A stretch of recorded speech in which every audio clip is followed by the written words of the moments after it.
తన 2 లక్షల గురించి మీనా మీద పోలీస్ కంప్లైంట్ ఇచ్చిన ప్రభావతి చెంప పగలగొట్టి నిజాన్ని బయటపెట్టిన సత్యం. మీనా మీద పోలీస్ కంప్లైంట్ ఇచ్చిన ప్రభావతి చెంప పగలగొట్టి సత్యం ఏ నిజాన్ని బయట పెట్టబోతున్నాడు? అసలు ఏం జరగబోతుందో తెలుసుకోవాలి అనుకుంటే మా వీడియోని మొదటిసారి కనుక చూస్తుంటే తప్పకుండా ఒక్క లైక్ చేయండి. అలాగే మన ఛానల్ని సబ్స్క్రైబ్ చేసుకొని పక్కన ఉన్న గంట సింబలపై ఆల్ అని క్లిక్ చేయండి. అప్పుడే గుండె నిండా గుడిగంటలు లేటెస్ట్ ఎపిసోడ్ అందరికన్నా ముందుగా మీరే చూసేవచ్చు. రోహిణి అయితే అడుగుతూ ఉంటుంది, ఇప్పుడు మీ 2 లక్షల గురించి ఏం చేయబోతున్నారు అత్తయ్య? ఇక వదిలిపెట్టేయండి, అవి ఎలాగో దొరుకుతాయన్న నమ్మకం నాకు లేదు అంటూ రోహిణి అనంగానే, ఎలా వదిలిపెడతాను రోహిణి? 2 లక్షలు 2 రూపాయలు కాదు పోయింది, తప్పకుండా అవి కనుక్కుంటాను. నేను ఈరోజే పోలీస్ కంప్లైంట్ ఇవ్వబోతున్నాను అంటూ అనంగానే ఆ మాటకి రోహిణి అయితే ఒక్కసారిగా షాక్ అవుతుంది. అత్తయ్య, పోలీస్ కంప్లైంటా? పోలీస్ కంప్లైంట్ ఎందుకు? మీరు నార్మల్గానే ఎంక్వైరీ చేయొచ్చు కదా అంటూ అనంగానే, నేను ఎంక్వైరీ చేస్తే నిజ నిజాలు బయటపడవు, పోలీస్ కంప్లైంట్ ఇస్తేనే నిజాలన్నీ బయటపడతాయి. అందుకనే ఈరోజే పోలీస్ కంప్లైంట్ ఇవ్వడానికి వెళ్తున్నాను. నేను కామాక్షి ఇద్దరు కూడా వెళ్ళి పోలీస్ కంప్లైంట్ ఇచ్చేస్తాము అంటూ ప్రభావతి అయితే చెప్తూ ఉంటుంది. అది కాదు అత్తయ్య, నా మాట వినండి, పోలీస్ కంప్లైంట్ వద్దు అంటూ రోహిణి అయితే చెప్తూ ఉండగా, ఏంటి ఈ విషయంలో నువ్వెక్కువ జోక్యం చేసుకుంటున్నావు? నేను మాత్రం వినే ప్రసక్తే లేదు, ఇచ్చి తీరుతాను అంటూ ఇక ప్రభావతి అయితే కోపంగా బయటికి వెళ్ళిపోతుంది. అప్పుడే ఇంతలో ఇక మనోజ్ అయితే అడుగుతూ ఉంటాడు, ఏంటి మా అమ్మ పోలీస్ కంప్లైంట్ ఇస్తాను అంటే నువ్వెందుకు అంత కంగారు పడిపోతున్నావు? తాను ఇస్తే మంచిదే కదా, ఆ 2 లక్షలు ఎవరు తీశారో బయటపడుతుంది అంటూ అనంగానే, ఏంటి బయటపడేది? అసలు ఎవరు తీశారో ఏంటో, అక్కర్లేని తలపోటంతా ఎందుకు? పోలీసులు ఇంటి చుట్టూ తిరుగుతారు, ఇదంతా అవసరమా? అందుకనే అత్తయ్యతో చెప్పాను అంటూ రోహిణి అయితే నటించేస్తూ ఉంటుంది. ఇంతలో మరొక వైపు కామాక్షి అయితే ప్రభావతిని అడుగుతూ ఉంటుంది, పోలీస్ కంప్లైంట్ ఇస్తాం సరే, ఇప్పుడు ఎవరి మీద అనుమానం అంటే ఏం చెప్పాలి అంటూ అనంగానే, ఏం చెప్పేదేముంది, మీనాయే కదా నీ ఇంటికి పువ్వులు తీసుకువచ్చింది. మీనా వెళ్ళిన తర్వాతే కదా ఆ డబ్బులు పోయాయి. మీనా పేరే చెప్తాను అంటూ అనంగానే, ఏంటి మీనా పేరు చెప్పేది?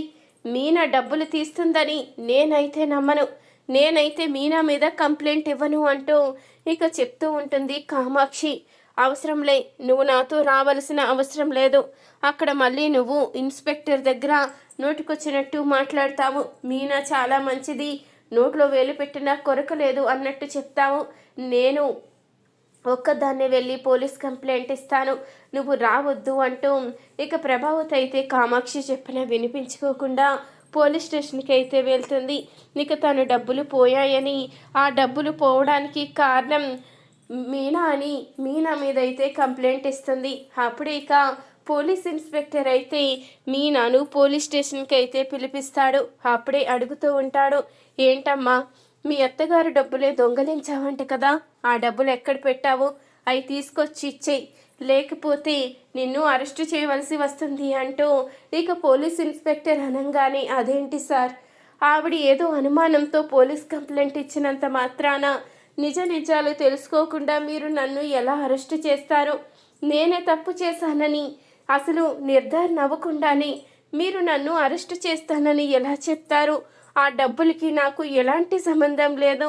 ఆవిడ డబ్బులు పోయిందన్నమాట నిజమే, కానీ అవి మాత్రం నేను దొంగలించలేదు అంటూ మీనా అయితే చెప్తూ ఉంటుంది. ఇంతలో అప్పుడే ప్రభావతి అయితే వస్తుంది, లేదు, తానే ఈ డబ్బులు దొంగతనం చేసింది, ఆ డబ్బులు ఉన్నట్టు తనకి తప్ప ఎవరికీ తెలీదు.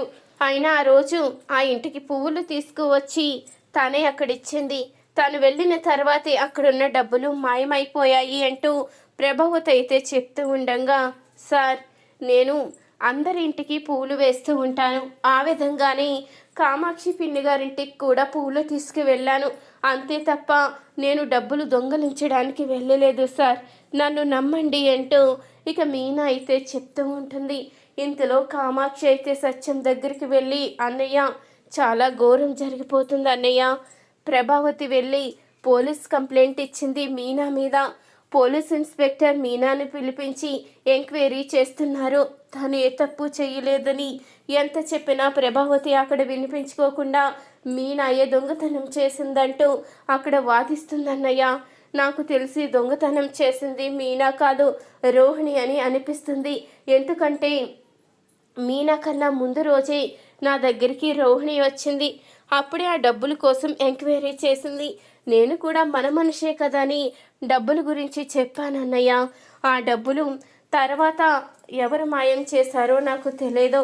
ఖచ్చితంగా నేనైతే రోహిణియే అనుకుంటున్నాను అంటూ కామాక్షి అయితే చెప్పంగానే ఇక కామాక్షి మాట విన్న సత్యం అయితే కోపంతో రగిలిపోతూ ఉంటాడు. ఇంతలో ఇక మీనాను విడిపించడానికని సత్యం అయితే వెళ్తూ ఉండగా అప్పుడే రోహిణి అలాగే తన ఫ్రెండ్ ఇద్దరూ కూడా మాట్లాడుకుంటూ ఉంటారు. అమ్మయ్య, కేసు మీనా మీదకి పోయింది. ఇక నాకు ఎలాంటి ఇబ్బంది లేదు.